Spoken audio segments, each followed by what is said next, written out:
That's what I found. Good evening and thank you for joining us. I'm Mark Hanrahan. Welcome everyone. I'm Tom Sherry. The inland Northwest is getting 4 to 6 inches of snow tonight. Now we ended 2019 with less than average snowpack and we're starting 2020 with a major snowstorm. We have live team coverage of the road conditions spread out all across the city and how the city is responding to the slick roads tonight. Let's get straight to business though, Tom. We are in the midst of the storm. How much longer is it going to be coming down for? It looks to me at least until about 8 o'clock tonight. We'll get a little bit of a break and then more snow is headed our way later tonight in the overnight hours and again on Saturday. Oh my gosh. Take a look at this. This is 4th of July Pass now in northern Idaho. So folks that are trying to make their way over to the Silver Valley or who work in the Silver Valley are now trying to make their way back over into Coeur d'Alene. That just looks treacherous right there. As you can see, snow-covered roads. This is the Sandpoint Byway, US 95 up near Sandpoint. As you can see, snow and ice on the roadway right now. And when you take a look at these forecasts for snowfall, we're tracking anywhere between 6 and 8 inches of snow by Saturday morning in the Spokane area. Originally, we had 8 to 12 inches of snowfall estimates in Coeur d'Alene. That's been downgraded to 6 to 8, but that's still a lot of snow. Sandpoint, you're still in that 8 to 12 inches of snow. Bonners Ferry, 4 to 6 inches of snow. Again, this is through Saturday morning. Not as much snow out in central Washington. It's more of a rain event in the lower Columbia Basin. Ritzville could get 2 to 3 inches of snow, but probably less than an inch of snow out in the Moses Lake area. Pullman, you'll also get between 4 and 6 inches of snow. Winter storm warning all across areas of eastern Washington and northern Idaho. Our storm warning in Spokane will go till 10 o'clock tonight. As you can see, the white shows you where the snow is falling right now, but here's the line where it changes over to rain with the warmer air as you get more into southeastern Washington and northeastern Oregon. Again, a closer view shows widespread snow. We do see a back edge to this. This is why I think we get a bit of a break in Spokane after the 8 o'clock hour tonight, but it's going to be horrible for folks trying to commute right now.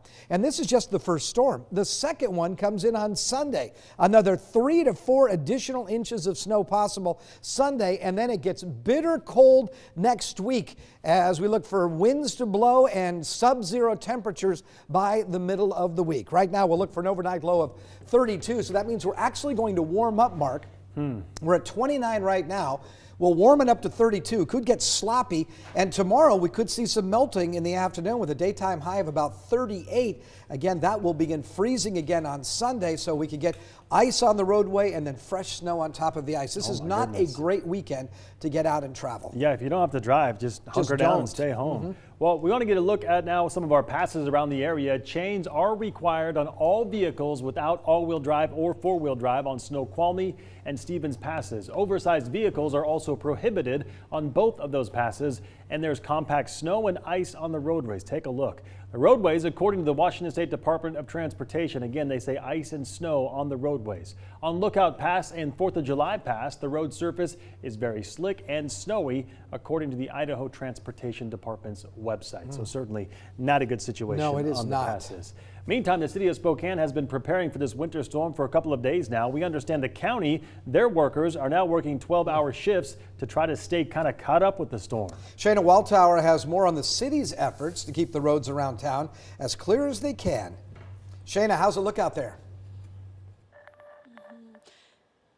Yeah, guys, it's still pretty rough from what we're seeing out here. A lot of the major roads have been completely blocked off, and we're also seeing several delays that are in the area. Right now, I'm on the Stevens-Bernard Road that's heading up towards that hill there. This road's been completely blocked off. It's been blocked off for maybe the past hour, hour and a half or so. This all started after there was an STA bus as well as several other cars that were up in the area that were either sliding off the road or could not make it up the hill. This is all due to some pretty serious conditions with these roads here, as the snow has been packed in, consistently falling. Now, there have been several snow plows that have been kind of going through the area here, but it's just a lot for them to keep up with at this point with the amount of snow, the continuous snowfall that we're seeing that's here in the area. Again, plows have now started a complete full city plow, and as of 5:30, those plows will be hitting those residential areas. They're trying to get the arterials cleaned up a little bit more, but again, it's just a lot for them to keep up with at this point. If you want to turn around, look behind me just a little bit, we're able to see some of the delays of the traffic that's been in this area right now. Again, the fire department has this road completely blocked off and is diverting traffic around and trying to get them to a bit of a better area for them to kind of work their way around the area here. Again, we've seen just driving around the area the past couple hours or so, several cars that are sliding off the road, getting stuck, trying to get up several hills. Again, this is all due to the very rough conditions that we're seeing on the snow, on the roads from the snow that is in this area. So very slow travel is taking people a lot longer to get to where they're going, having people asking about road closures. Again, it's just looking pretty bad out here from the conditions that we're seeing at this point.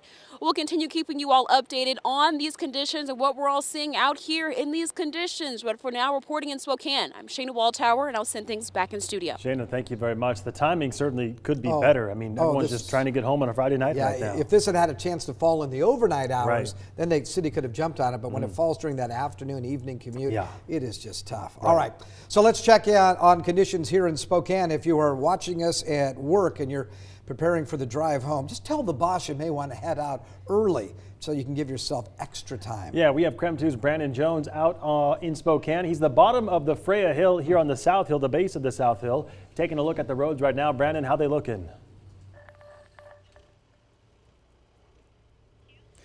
I mean, it really is just amazing. I've seen so much snow come down, and it's not slowing down. There's been multiple plows that have come down Freya, and you can see it's blocked off right now. An officer has some flares down, and what I really want to point out is the safety of following these these steps to keep you guys safe, because the officer put these flares down and there's just been a couple of cars that have driven over top of it. He's been trying to direct everyone because he's walking up and down trying to monitor the accident that is actually closed down this area. Your best bet looks, so you see this truck right here, he's telling them he can come through. This is the tow truck that's actually going to get that car up out of there. So that's a good sign. It's been about an hour since they've been just kind of stuck up there. So glad to see the tow truck is coming in. But yeah, if you see any flares on the ground, you want to make sure you go around those or take a different route. Southeast Boulevard right now is the one you would go on for Freya. But the snow is not slowing down, and we're just gonna continue to monitor it.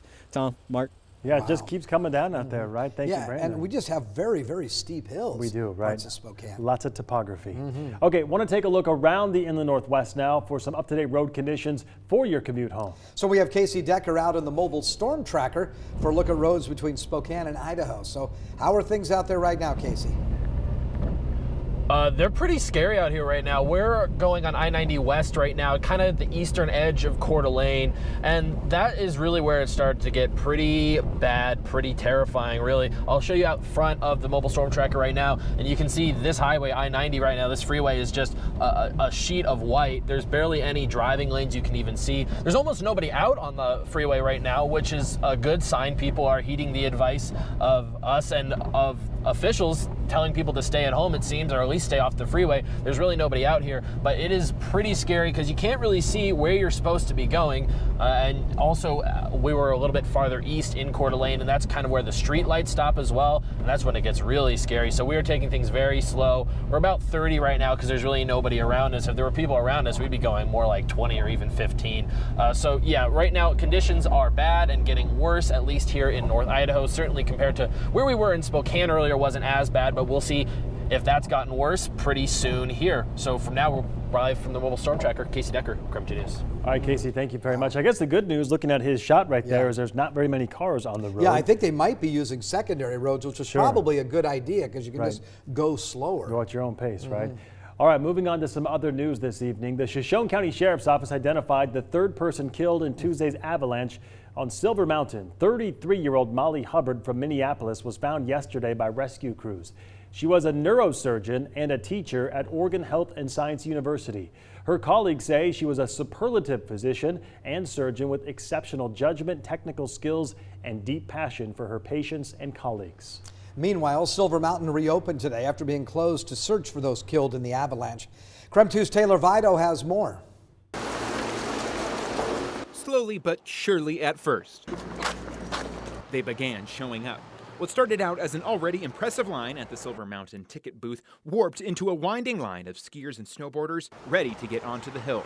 You know, we ski Wardner Peak all the time, so was pretty emotionally impacting to the whole community. Locals like Mallory Phillips were going up the gondola for the first time since a rare avalanche earlier this week killed 3 people in an inbounds area of Silver. The third and final skier was pulled from the mountainside yesterday. As Phillips pointed out, many in the small city of Kellogg were impacted by what happened. The emotions were hard to hold back. You know, I have a friend who's an x-ray tech at the hospital, and he was working when it got called, and he was afraid that his friends were going to be hurt, so a huge impact. Silver had previously been planning a promotional event for today that honored the ski area's more than 50-year history. Included in that were $12 lift tickets, likely accounting for much of this crowd. While Silver honored the cheap ticket price, other events planned for today, like fireworks and a rail jam, were canceled due to the recent tragedy. It was kind of, scared at first. It's like, could happen to me. Riders told us that a return to Silver today marked the beginning of a healing process for the Silver Valley and all local skiers and boarders. You have to move on, and the past is the past, and moving on is you get over the hurt and the sorrow of what's going on. It just feels heavy, but you got to keep going. Those people died doing what they love. At this point, it's not entirely clear when the Warner Peak area might reopen or what the timeline is in terms of next steps for that area. Silver Mountain has not returned multiple messages seeking comment. In Kellogg, Taylor Vito, KREM 2 News. Wow. Well, don't forget to watch Wake Up with KREM tomorrow morning to kick off your weekend. We're going to have a special coverage tomorrow morning starting at 6 in the morning. If you are not near your TV, you can always watch us on the KREM app or on KREM.com live starting tomorrow at 6 a.m. We'll be covering this winter storm. Yeah, indeed. We wanted to take another look at how the snow now is affecting your evening commute and your flights out of Spokane. KREM 2's Amanda Rowley shares what you need to know if you're traveling during the storm tonight. Yeah, Mark and Tom, if you're traveling tonight, the question you may be asking is, will I get home safe? And to answer that, we're going to click through some websites with that information. Now, Washington State Department of Transportation says all of its crews and trucks are out de-icing Interstate 90 on its 24-hour shifts. Now, crews are expected to work through Saturday to keep the roads bare and wet.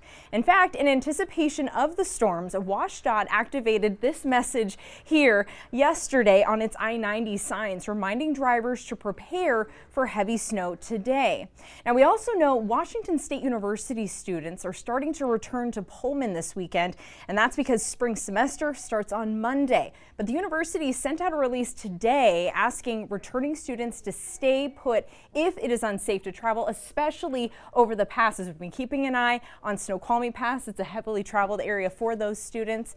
Now, on the WashDOT website, you can follow that as well or download their app. It'll give you alerts that you can sign up for there as well. Now, finally, we'll check on the skies. Crews at Spokane International Airport tried staying ahead of the storm by de-icing the runway and planes earlier today. The airport's flight tracker actually showed a few delayed departure. We're looking right now, scrolling through those departure lists. We have noticed quite a few more delays added starting at the 5 o'clock hour. Additionally, some canceled flights starting at 6:30. So, of course, check the Spokane's International Airport website to see if your flight has been delayed or canceled, or you can contact your airline directly. Of course, it's always encouraged to allow yourself extra time to get to the airport and checked in. Reporting from the newsroom, Amanda Rowley, KREM 2 News. Amanda, thank you very much. I guess living in Spokane, we should be used to this, but this winter's been kind of odd because it's been so mild so far. We've been lulled all through the month of December. Right. Indeed. Okay, well, here we go.